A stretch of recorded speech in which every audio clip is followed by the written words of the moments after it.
మీరు ఆ దేవగణాల పక్షం వహించి మీపై మాకున్న విశ్వాసాన్ని పోగొట్టుకున్నారు. నారాయణ నారాయణ నారాయణ నారాయణ. నాపై ఆరోపణాస్త్రాలు సంధించకండి దేవి. నేను సదా దేవేరుల పక్షమే వహించాను. నేను ఒప్పుకుంటాను నా వల్ల తప్పు జరిగిందని. అందుకు నేను క్షమించమని వేడుకుంటున్నాను. కానీ నన్నేం చేయమంటారు తల్లి? నా స్వభావం అటువంటిది. మరి ఎవరు చింతించినా చూడలేను. చింత అంటే? దేవి, నేను యుద్ధానికి ముందే దేవగణాల ముఖాలపై పరాజయపు వేదన చూశాను. తట్టుకోలేకపోయాను. అందుకే యుద్ధంలో విజయం పొందే మార్గం వారికి చెప్పవలసి వచ్చింది. కానీ మీరు ఒక విషయం మర్చిపోయారు. ఆ విషయం మాకు తెలిస్తే ఏమవుతుందో మర్చిపోయారు. నిన్నటి వరకు మేము మిమ్మల్ని ఎందుకు ప్రశంసించామంటే మీ ప్రతి మాట లోక కళ్యాణం కోసమనే తలంపుతో నారదా. మీరు చేసిన దాని పరిణామం అమంగళమే దర్శనమిస్తుంది. మీరిలా ప్రవర్తించారంటే మేము నమ్మలేకపోతున్నాం దేవర్షి నారదా. చెప్పండి, ప్రాయశ్చిత్తంగా నన్నేం చేయమంటారు? మీ అపరాధం తెలుసుకోవటంలోనే ప్రాయచిత్తం ఉంది.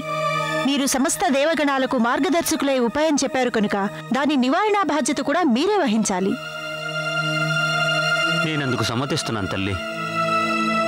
చెప్పండి, అందుకు పరిహారంగా నన్నేం చేయమంటారు? నిస్సందేహంగా సమస్త దేవగణాలు శనిదేవుడిని సాయం అర్థించేందుకు వెళతారు. కానీ ఏమిటి తల్లి?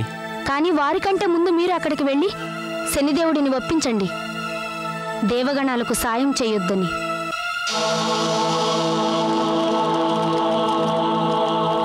నారాయణ నారాయణ నారాయణ. ప్రణామాలు దేవర్షి నారద. ప్రణామాలు శనిదేవా. దేవర్షి నారద, మిమ్మల్ని ఇక్కడ చూస్తుంటే నాకు ఆశ్చర్యం కలుగుతుంది. మీరు ఇక్కడికి రావటంలో ఏదో అంతరార్థం ఉండే ఉంటుంది. అవును శనిదేవా, ఒక బృహత్తర కార్యంపై మేము ఇక్కడికి వచ్చాం. చెప్పండి, ఏమిటి విషయం? లక్ష్మీదేవి, సరస్వతీదేవి ఇద్దరూ మీపై చాలా కోపంగా ఉన్నారు శనిదేవా. విషయం మాకు తెలిసింది మహర్షి, కానీ వారి కోపానికి కారణమేమిటో తెలియటం లేదు. శనిదేవా, కారణం చెప్పాలంటే ఒక విధంగా అందుకు మేమే కారణం. తమరా? అవును శనిదేవా, సమస్త దేవతలు దేవేరుల మధ్య యుద్ధం ప్రారంభం కానుంది. సమస్త దేవతలు దేవేరుల మధ్య యుద్ధమా? అవును శనిదేవా, కానీ మీకు దేవేరుల శక్తి సామర్థ్యాలు తెలుసు కదా. సమస్త దేవతలు కలిసినా వారిని ఎదిరించడం సాధ్యపడదు. ఇంతవరకు దేవతలు వారి శక్తి ముందు ఓటమినే చవి చూశారు కదా శనిదేవా. కానీ యుద్ధానికి గల కారణమేమిటి? పార్వతీనందనుడు గణేశుడు. పార్వతీనందనుడు గణేశుడా? అవును శనిదేవా. ఇక మీకు నా సున్నిత మనస్తత్వం గురించి తెలుసు కదా. ఎవరు బాధలో ఉన్నా చూడలేను. నేను దేవగణాలు అంతలా బాధపడటం చూసి దేవేరులపై వారు విజయం పొందాలంటే మార్గం ఉందని ఒక ఉపాయం చెప్పాను. ఏమిటా ఉపాయం? ఏం లేదు, యుద్ధంలో సమస్త దేవతలు మిమ్మల్ని అనగా శనిదేవుణ్ణి సాయం అర్థించమని. యుద్ధానికి కారకుడు గణేశుడు. ఒకవేళ అతనిపై మీరు దృష్టి పడవేస్తే అతని వినాశనం యుద్ధం లేకుండానే సంభవిస్తోంది. అప్పుడు దేవతలు దేవేరులతో యుద్ధం చేయవలసిన అవసరమే ఉండదు. అంటే మీరనేది సమస్త దేవతలు గౌరీనందనుడు బాలగణేశుడి పక్కన ఉన్నారా? అవును శనిదేవా. అందుకని సమస్త దేవగణాలు మీ వద్దకు సాయం అర్థించేందుకు తప్పక వచ్చి తీరతారు. అంటే విష్ణుదేవుడు, బ్రహ్మదేవుడు, మహాదేవుడు అందరూ వస్తారు శనిదేవా. ఎందుకంటే మీ సాయం లేకుండా వారు యుద్ధంలో విజయం సాధించలేరు. ఇప్పుడు సమస్త దేవేరుల శక్తి బాలగణేశునికి తోడుగా ఉంది. పైగా స్వయాన బాలగణేశుడు అద్భుత శక్తులతో పరిపూర్ణుడు. అతనిపై మా దృష్టి ప్రసరింపుట ఉచితము కాదు. అదే నేను చెప్తున్నది శనిదేవా, అదే నేను చెప్తున్నది. శనిదేవా, ఈ సమయంలో త్రిలోకాల యందు బాలగణేశుని వంటి సూర్యుడు, వీరుడు, పరాక్రమవంతుడు, వీరయోధుడు మరొకరు లేనే లేరు. అతడు ఒంటరిగా తారకాసురుణ్ణి, అతని విశాల సేనావాహినిని తరిమి కొట్టాడు. యమదేవుడు, అగ్నిదేవుడు, దేవేంద్రుడు వంటి దేవగణాలను సైతం రణభూమిని విడిచి అతని దాడికి పారిపోయేలా చేశాడు. ఇక అతన్ని ఎదిరించగలిగింది ఎవరు? ఒకవేళ మీరు గణేశునిపై మీ దృష్టి ప్రసరింపజేసినా అతనికి నష్టమే ఉండదు శనిదేవా. కానీ మీరు మాత్రం సర్వనాశనం కావడం తప్పదు. మరి గౌరీనందనుడు గణేశునిపై కుదృష్టి ప్రసరింపచేయటం ఈ స్థితిలో సాధ్యం కూడా కాదు. నా దృష్టి ఏ వ్యక్తిపై ప్రసరించినా అది అతన్ని సంవత్సర కాలం వరకు బాధిస్తుంది.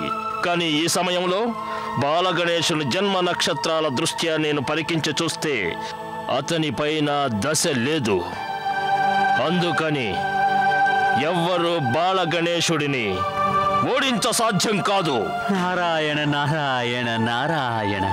సమస్త దేవతల నుండి మనకు లభించిన సమాచారం బట్టి ఇది మనం చాలా చింతించవలసిన విషయం. మేము దేవతల పక్షం వహించాం. మేము గౌరీనందుని పక్షం వహిస్తే మాకు మృత్యు తప్పదు. కానీ బాలగణేశుని కాపాడటం మన ధర్మం. అందుకు మా మాట వినండి. మీరు మా వెంట ఉంటే ఆ దేవతా గణాలను మమ్మల్ని ఏమీ చేయలేరు. మీరెవరూ చింతించకండి. బాలగణేశుడు మన పక్షాన ఉన్నారు. కంగారు పడకండి, మీకు ఏమీ కాదు. ఏమిటి ఆలోచిస్తున్నారు? మనం గౌరీనందుని గణేశుని పక్షం వహించాలి. అసలు ఏమైంది మహాముని? అసలు ఏం జరుగుతుంది ఇక్కడ? ఈ మంతనాలేమిటి? సమస్త దేవేరులు మీ పక్షం వహించారని దేవగణాలు భీతిల్లారట. వారు మాయాజాలం ప్రయోగిస్తారు. సమస్త దేవతలతో ధర్మయుద్ధం చేయడానికి ఒప్పుకోకండి. ఒకవేళ దేవగణాలు యుద్ధం చేసేటప్పుడు మాయాజాలం ప్రయోగిస్తే అది వారి ధర్మం. మేము మాత్రం ధర్మయుద్ధమే చేస్తాం. విజయం పొందేందుకు మేము ఎటువంటి ధర్మ విరుద్ధ కార్యమూ చేయబోము. దేవతలు యుద్ధంలో ఇతర దేవతల సాయం అందిస్తున్నారు గౌరీనందన. విన్నదాన్ని బట్టి శనిదేవుడు కూడా యుద్ధంలో మహాదేవుని పక్షం వహించారట. శనిదేవుడు యుద్ధంలో వారికి సాయపడటం మనం అత్యంత చింతించవలసిన విషయం గౌరీనందన. మేము చింతిస్తున్న మరో విషయం ఏమిటంటే ఒకవేళ దైత్యులు కూడా దేవతల పక్షం వహించరు కదా. భయం వల్ల యుద్ధ నివారణ జరగదు మహాముని. నివారణ మార్గం ఆ పరిస్థితిని ఎదుర్కోవడం ఒకటే. మాకు మాపై పూర్తి విశ్వాసం ఉంది. మేము ధైర్యంగా ఆ పరిస్థితిని ఎదుర్కోవడంలో వెనకడుగు వేయం. ఇక యుద్ధం ఒక్కటే మా అంతిమ నిర్ణయం. సమస్త శివగణాలు ఓ నిర్ణయం తీసుకున్నారు గణేశ. శివగణాల? అవును వీర గణేశ, మా సమస్త శివగణాలు కలిసి ఒక నిర్ణయం తీసుకుని వస్తున్నాం. ఏమి నిర్ణయం తీసుకుని వస్తున్నారు మీరు? సమస్త దేవలోక దేవతలు మహాదేవుని పక్షం వహించారు ఇప్పుడు. అందుకని మేము ఓ నిర్ణయానికి వచ్చాం. మేము మీ పక్షం వహించాలని. ఏమాత్రము వీల్లేదు. ఇక మా జీవితపు ప్రతి శ్వాస మీ కొరకే బాలగణేశ. ఆ సమస్త దేవతలు కలిసి మహాదేవునికి సాయంగా నిలిచినప్పుడు మేము మీ కొరకు మా ప్రాణాలు అర్పించలేమా? సమస్య ప్రాణం ఇవ్వడము తీసుకోవడము అనేది కాదు. సమస్య మీరు యుద్ధంలో మా పక్షం వహించడం కూడా కాదు. సమస్య నీతి నియమాలతో కూడిన ఆదర్శానిది. ఏ దేవతలు నీతి నియమాలు పాటిస్తున్నారని మేము పాటించాలంటారు మీరు? వారు పాటించినా పాటించుకున్నా దాని బాధ్యత వారే వహిస్తారు. కానీ మీరు మీ చేతులతో మానవతను హత్య చేయకూడదు. ఓ గౌరీనందన గణేశ, సమస్త శివగణాలు ఈ యుద్ధంలో మీ పక్షం వహించాలని తపిస్తున్నారు. ఇది సముచితం కాదంటారా? సముచితము కానే కాదు. ఆ మహావీరుడు సంగరకాసురుడు వంటి రాక్షసునితో పోరాడి మమ్మల్ని రక్షించాడు. ఈ స్థితిలో మేము అతని పక్షం వహించరాదా? ఏమిటి మీరనేది? మేము మహాదేవునికి కాదు, మీకు తోడుగా ఉంటాం. శివగణాలారా, మీరు ఎప్పటికీ ఆ మహాదేవునికి చెందిన గణాలే. మేము కేవలం యుద్ధంలో మిమ్మల్ని రక్షించామంతే. ఆ మహాదేవుడు మీ జన్మకారకుడు. ఆయన పక్షం వహించటం మీ పరమ కర్తవ్యం. మేమిప్పుడు సత్యం పక్షమే వహిస్తున్నాం వీరగణేశ. కానీ మేము మా స్వార్థం కోసం ఆ మహాదేవునికి మీరు విశ్వాసఘాతుకులవడం సహించలేము. మీ పక్షం వహించకుంటే మీకు విశ్వాసఘాతకం చేసినట్లే కదా. ఇక సమస్త దేవేరులు మీ పక్షం వహించినప్పుడు మేమెందుకు వహించరాదు? వద్దు. మహాదేవుని దృష్టిలో మీరు చులకన కావడం మేము సహింపలేము. వారు మా పట్ల ఎలా ప్రవర్తించినా కానీ మేము వారికి అన్యాయం చేయలేము. వారికి విరుద్ధంగా మీరు అస్త్రాలు చేతబొనటం వారిని అవమానపరిచినట్లే అవుతుంది. మీరిలా ఆలోచిస్తూ పోతే యుద్ధ భూమిలో మీరు ఒంటరిగా పోరాడవలసి వస్తుంది. మీ పక్షాన ఎవరూ ఉండరు. అందుకు మేము చింతించటం లేదు. మా వైపు సైనిక శక్తి ఎంత తక్కువగా ఉంటుందో మాలోని అంతరాత్మ శక్తి అంతగా పెరిగిపోతుంది. అద్భుత శక్తి మీకు మేం ప్రసాదిస్తాం. ప్రణామాలు లక్ష్మీమాత. ఆయుష్మాన్ భవ. చూడు పుత్ర, నిన్ను చూడాలని ఎవరొచ్చారు? ఈవిడ సరస్వతీదేవి. ప్రణామాలు సరస్వతీమాత. ఆయుష్మాన్ భవ. ఈవిడ గంగామాత. ప్రణామాలు గంగామాత. ఆయుష్మాన్ భవ. ఇక మీరు చింతించవలసిన అవసరం లేదు పుత్ర. మేం దేవేరులందరం మీ పక్షం వహించాం. మీకు మహోన్నత శక్తులు ప్రసాదిస్తున్నాం. మీరు నిర్భయంగా ఉండండి. సమస్త దేవగణాలు యుద్ధం కోసం అస్త్రాలు చేతబూనారు లక్ష్మీమాత. వారి వద్ద అస్త్రాలు ఉంటే మీ వద్ద మా శక్తి ఉంది. దేవేరులకు భయపడి యుద్ధం ఆపడం కుదరదు శ్రీహరి. దేవేరులు ఆ దుష్టబాలుడికి రక్షణ కల్పించి వారి వినాశనాన్ని కోరుకున్నారు. వినాశనం కోరుకుంటుంది వారు కాదు, మనం. ఈ పరిస్థితుల్లో దేవేరుల సమక్షంలో యుద్ధానికి వెళితే వారు ఆ బాలుడికి అందించిన శక్తి మనల్ని ఓడించి వేస్తుంది. మనం ఈ అపరాధం మూలాన ఓడిపోవటం మాకిష్టం లేదు. చంద్రమౌళేశ్వర, యుద్ధంలో అపరాధం కాదు, జయాపజయాలు నిర్ణయించబడతాయి. ఒకవేళ మనం గనక యుద్ధంలో ఓడిపోతే రేపు చరిత్ర పుటల్లో మన అపరాధం కాదు, ఓటమి లిఖించబడుతుంది. అయితే ఇప్పుడు ఏం చేయమంటారు శ్రీహరి? బాలగణేశునిపై మనం చేబూనిన అస్త్రాలు త్యజించమంటారా? కాదు, ఎంత మాత్రం కాదు. మరి యుద్ధానికి వెళ్ళకపోవడంలో కారణం ఏమిటి శ్రీహరి? మీరు యుద్ధానికి వెనకడుగు వేయటానికి కారణం లక్ష్మీదేవి ఆ దుష్టబాలుని పక్షం వహించటమేనా? మీ సతిపై ప్రేమతో మీరు కూడా ఆ బాలుని పక్షం వహిస్తున్నారా? చంద్రమౌళేశ్వర, నా మదిలో వేదన కేవలం లక్ష్మీదేవి ఆ బాలుడి బాలగణేశుని పక్షం వహించినందుకు కాదు. వేదన ఎందుకంటే మీరు మాపై ఆరోపణ చేసినందుకు. వేదన ఎందుకంటే స్వామి భక్తి ప్రదర్శించేందుకు నా వద్ద కొలమానం లేదే అని. దేవాదిదేవా, ఏమిటి మీరంటున్నది? శ్రీహరిపైనే నిందారోపణ చేస్తున్నారా? నారాయణుడు లక్ష్మీదేవితో యుద్ధం అనివార్యమని చెప్పి వస్తున్నారు. ఒకవేళ యుద్ధం అనివార్యమని చెప్పి వచ్చి ఉంటే యుద్ధ ఆరంభానికి ముందు ఈ విఘ్నమేమిటి? మహాదేవుడు చెబుతున్నది సముచితమే. మనం సమయం ఇలా వ్యర్థం చేస్తే మన శత్రువుని శక్తిని ఎదిరించడం కష్టతరమై అతని సామర్థ్యం మరింత పెరిగిపోతుంది. మేము త్వరగా ఆ బాలునిపై ఆ ఓటమికి బదులు తీర్చుకోవాలనుకుంటున్నాం. మీ మాటల్లోని అంతరార్థం ఏమిటంటే మీ సమస్త దేవతలందరూ చంద్రమౌళేశ్వరుని కొరకు కాకుండా మీ ఓటమికి బదులు చెప్పేందుకు యుద్ధం చేయదలుచుకున్నారన్నమాట. ఏ యుద్ధ రీతి స్వార్థపూరితం మిళితమై ఉంటుందో అందులో విజయం ఎలా లభిస్తుంది? విజయం లభించినా లభించకపోయినా ఇక మీరు మా నిర్ణయం వినండి శ్రీహరి. యుద్ధానికి మాతో పాటు ఎవరు రాకండి, మేమొక్కరమే వెళ్తాం. కేవలం మేమే. అనర్థం జరుగుతుంది చంద్రమౌళేశ్వర, అనర్థం జరుగుతుంది. సమస్త దేవతలు మీ వెంటే ఉండాలి. ఆ బాలుని శక్తి మీకు తెలుసా? 3 లోకాలలో ఆ బాలునితో సమానమైన వీరుడే లేడు. అంటే మీరనేది బాలగణేశునితో యుద్ధం వద్దంటారా శ్రీహరి? మనం యుద్ధం తప్పక చేస్తాం, కానీ రణనీతితో. ఇక మన యుద్ధం రణనీతితోనే చేస్తాం.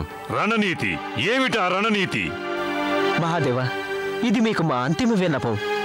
ఇకపై మీరు ఎటువంటి నిర్ణయం తీసుకున్నా మా సమస్త దేవతలందరం సమ్మతిస్తాం. అసలు మీకేం కావాలి విష్ణుదేవా? ఏం కావాలి? మేము శనిదేవుణ్ణి కూడా యుద్ధంలోకి ఆహ్వానించదలిచాం. శనిదేవుడా? అవును, శనిదేవుడు కాక మనకు మార్గం చూపేవారు ఎవ్వరూ లేరు.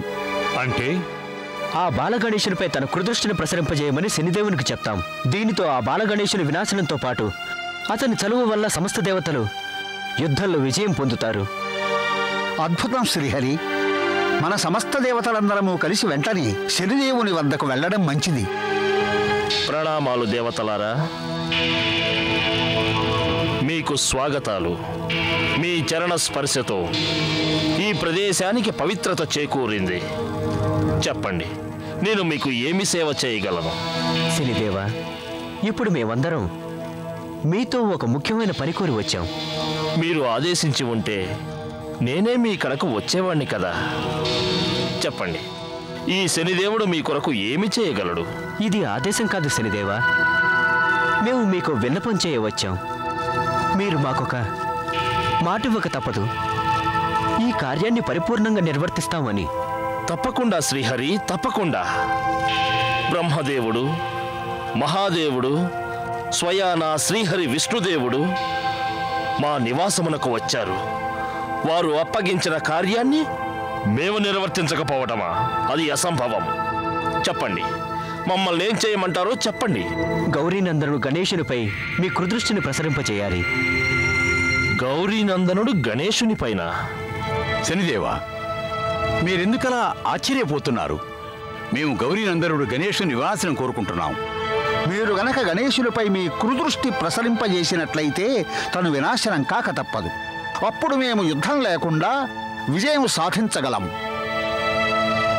గౌరీనందనుడు గణేశుని వినాశనం జరిగినా జరగకున్నా ఈ శనిదేవుని వినాశనం మాత్రం తప్పదు. మీ వినాశనమా?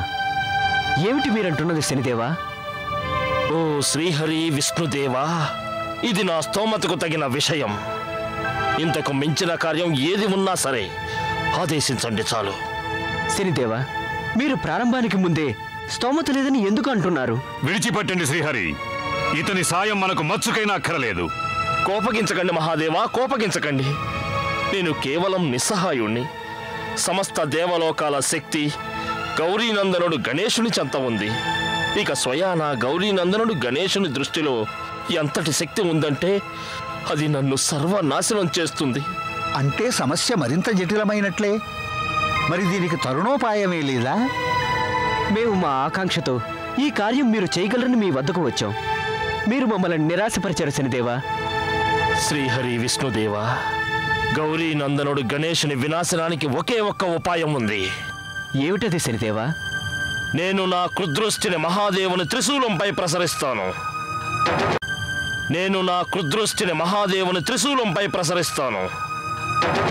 మా త్రిశూలం పైన అంటే మీ సమస్త దేవతలందరూ బాలగణేశునితో యుద్ధం చేయు సమయాన నా క్రుదృష్టి మహాదేవుని త్రిశూలంపై ప్రసరింపగానే నా క్రుదృష్టి పర్యవసానం ఏమిటంటే మహాదేవుడు ఎప్పుడు తన శూలం బాలగణేశునిపై సంధిస్తారో ఆ దాడి విఫలం కానేరదు.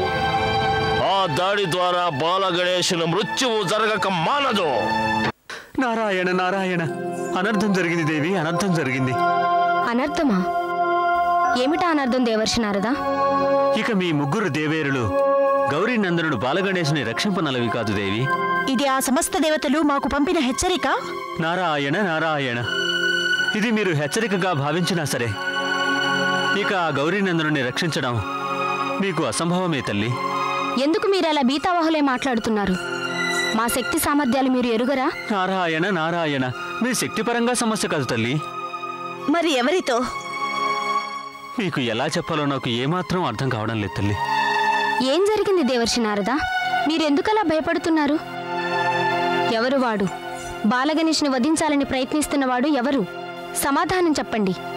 అసలు ఏం జరిగిందని మీరు అనర్థం అన్నారు? శనిదేవుడు లక్ష్మీదేవి, శనిదేవుడు. శనిదేవుడా?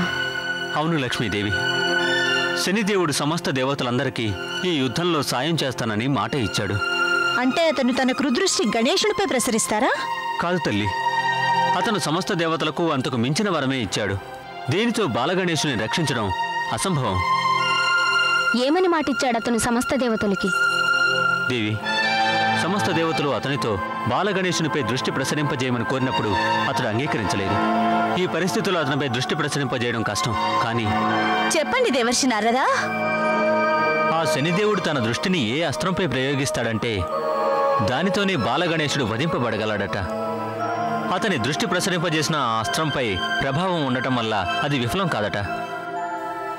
అంటే ఆ అస్త్రంతోనే గౌరీ నందనుడి వధ జరుగుతుంది. ఈ యుద్ధంలో శనిదేవునికి కూడా మరణం తప్పదు. మీతో సందేశం పంపించినా కూడా అతను అంగీకరించలేదు కదూ? నారాయణ నారాయణ, అతను అలా ఎందుకు ప్రవర్తించాడో తలుచుకుంటే నాకు బాధగా ఉంది దేవి. అతనికి బాలగణేశునిపై దృష్టి ప్రసరింపజేయడం స్వతహాగా ఇష్టం లేదు. ఎందుకంటే బాలగణేశుడు తన జన్మ నక్షత్రాలు ఉచ్చ దశలో ఉండటం వల్ల తన పరిధిలో లేడు. మరి అతను ఆయుధంపై తన దృష్టి ప్రసరింపజేస్తానని మాట ఎందుకు ఇచ్చినట్లు? ఎందుకంటే ఆయుధం ఎప్పుడు లోహపూరితమైనది కనుక. లోహంలోనే శనిదేవుని నివాసం ఉంటుంది కనుక. అందుకని యుద్ధం జరుగునప్పుడు శనిదేవుని దృష్టి లోహపూరిత ఆయుధంపై ఉంటుంది. ఇక శని మహత్యం పులుముకున్న ఆయుధం బాలగణేశుని మృత్యుకారకంగా మారుతుంది.